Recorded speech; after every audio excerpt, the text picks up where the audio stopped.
When it comes to affordable Lolita fashion, you hear a lot about Bodyline, and Bodyline has also become synonymous with being Ida. Throughout my time in Lolita fashion, I have constantly, and still to this day, get asked, is Bodyline Ida? No, it's not. I think that because it is easy to get and affordable, a lot of beginners do buy it, and that's usually what you end up seeing, but a lot of times more experienced Lolitas also have Bodyline, and people just don't realize it's Bodyline. I address this a lot more in depth in my video about Bodyline, which I recommend you check out. But today I wanted to style a $36 dress from Bodyline to show you that Bodyline doesn't have to be just for beginners, doesn't have to be bad. This is also going to be a bit of a challenge for me because I'm used to working with a lot of prints, and I am biased towards prints, but we're going to be working with a non-printed dress from Bodyline.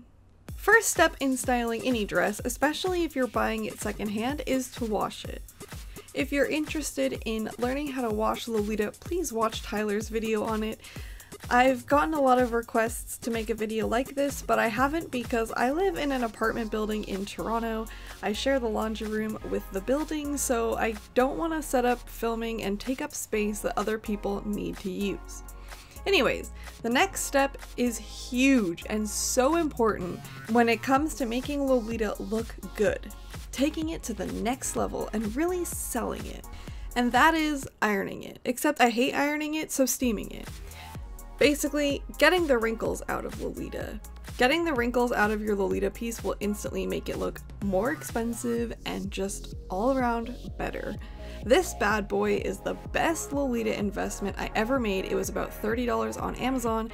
I can bring it with me places if needed. It's so easy to use. It works really well and really quickly. Before you go out and buy another Lolita dress or some fun purchase, get a steamer. That is if you don't like ironing. If you have an iron, that's fine. Go continue ironing. The next step is to do something with the waist bow. I'm not a fan of Bodyline waist bows, and I tend to not even wear them. When they come in their package, they're often squished and flat. I steam the bow out as well and try to get rid of the harsh lines in it to make it appear more rounded, and then steam the lace and the tails of the bow. In general, Bodyline bows are almost too heavy for the one pin that they put in the back, so I normally will add safety pins to the tails of the bow and really anchor it to the dress. I didn't do that in this video just because I knew I would be changing a lot, but you can see it doesn't really stay in place very well, so anchoring it down with more safety pins will help you. On to the first look. Here we have a almost Hime inspired look. I feel like this is really safe and traditional Lolita. I think this would also look really cute in an old school way. I didn't really have the right pieces for that, but anyone who owns this dress, I encourage you to pull off an old school look with this. I'm using a headpiece and a blouse from Devil Inspired. The tights and socks are from a local costume store, and I'm using Bodyline shoes. Moving on to my next coordinate, I'm using the same socks, tights, and shoes, but I switched out for a patterned blouse. This is a gingham blouse from Devil Inspired, and this dress material is thick enough to incorporate patterned blouses, and I think that that's a great way to get this solid print dress looking more interesting. I'm wearing a split wig to tie in the pink and the blue, and a pink gingham headband to incorporate the pattern of the blouse with the color of the dress. The wrist cuffs my friends made me. I really need to find a shop that specializes in wrist cuffs or has a lot of wrist cuffs, because that's an area of Lolita I really need to collect more of, so if you have any suggestions, please leave them in the comments. This belt doesn't totally go with the pink, but I noticed that the smaller bows on this dress are a slightly different pink, so I think it doesn't stand out too much. I like how adding a waist bow looks with this dress, however the waist ties on this dress are not removable, so that is something to consider for yourself to remember your own comfort. It didn't really bother me much, but I still wanted to mention it. Moving on to this next look, another area to incorporate patterns with a non-printed dress would be legwear. I'm wearing cotton candy feet shoes with sweetie cake tights. I've owned multiple pairs of these exact same tights over the years just because I love them so much and I always want to have them in my wardrobe. I'm using a cotton candy feet bag that's holographic, and I think that the hollow kind of pulls all the colors together and helps balance it.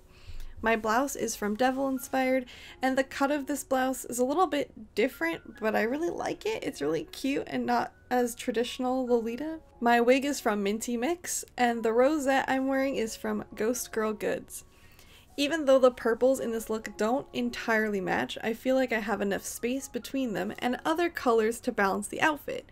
I came up with this outfit because I really wanted to wear my Ghost Girl Goods rosette.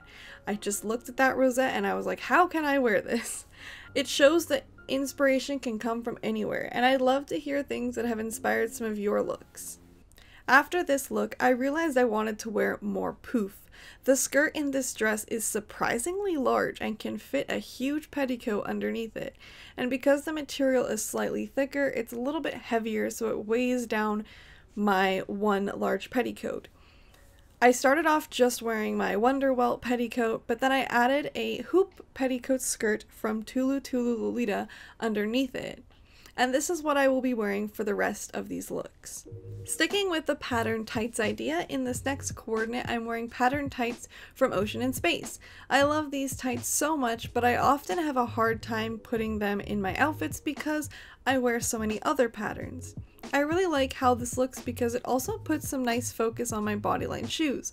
I tied in the color of my tights back in with my rainbow Minty Mix wig. I feel like this is a more fun summery look with a Bodyline blouse and boater hat.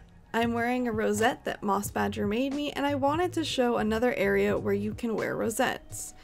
If your dress doesn't have a waist bow or has a removable one, you can put a rosette at your waist for a nice asymmetrical look.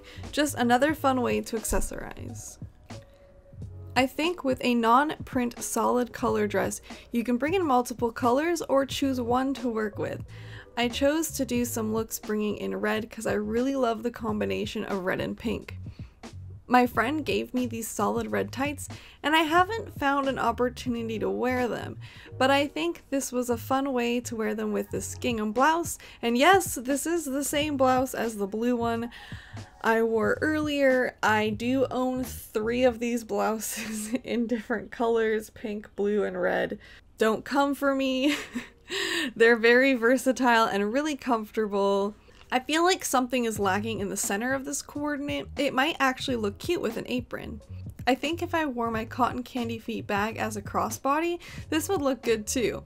I enjoy this look a lot, and I feel like I should be living on some candy island. Here's another red look. Please excuse my tights. These are actually a pair of my Haunt tights. I love striped tights so much, and I usually have a pair for fashion and Lolita, and then another pair for Haunt and clown stuff. I'm down to 1 pair right now just because they tend to get ripped and destroyed. I know I could order more online, but I like to get my striped tights specifically from a local costume shop because they have different sizes and they're more comfortable. Plus, it's always good to shop locally, but obviously they're closed right now, so when everything reopens, I plan to go get some more. I'm wearing white Bodyline shoes, and I think if I wore red shoes with this look, it might have gotten a little bit lost in the pattern, so I like how the white ones look. I'm wearing an Angelic Pretty blouse, which I got at a convention secondhand very affordably. I recommend when you can, checking your local anime conventions to see if they'll have a Lolita swap meet, because that's a great place to get affordable Lolita, especially brand. And it's always good because you can see it in person and get it right away. Outside of conventions too, sometimes Lolita communities will hold swap meets. I thought it might be interesting to pair this with a different pattern head bow. This is the head bow from Candy Fun Fair. If you're starting out in Lolita, it might be interesting to grab head bows from prints that you hope to own in the future, and you can style them in this way until you're able to get the dress. Or if you already have a bunch of Lolita but are looking for more ways to style a plain dress, you can use your headpieces. I definitely think I would like this look more if I had a red waist bow, maybe from another dress, or a red waist belt, but all in all, I think it's a fun way to mix up pieces. I definitely think you could do something similar to these looks but with other colors. I was thinking yellow would be really cool because you could do a strawberry lemonade theme. Though I don't have many yellow pieces myself, this has been a bunch of different ways to style your Lolita. You don't need to have the same things as me. I hope these general ideas can give you more insight and also show you that your main piece doesn't have to be expensive to look good, and that there are more ways to style a solid color piece. If you need help as a beginner, Bodyline also sells these cool sets, and pieces from them you can always keep and style with more pieces as you continue to collect Lolita. Big thanks to my patrons for helping me be able to expense videos like this. I will have more coming, they're just a bit delayed because of shipping. As always, stay lovely.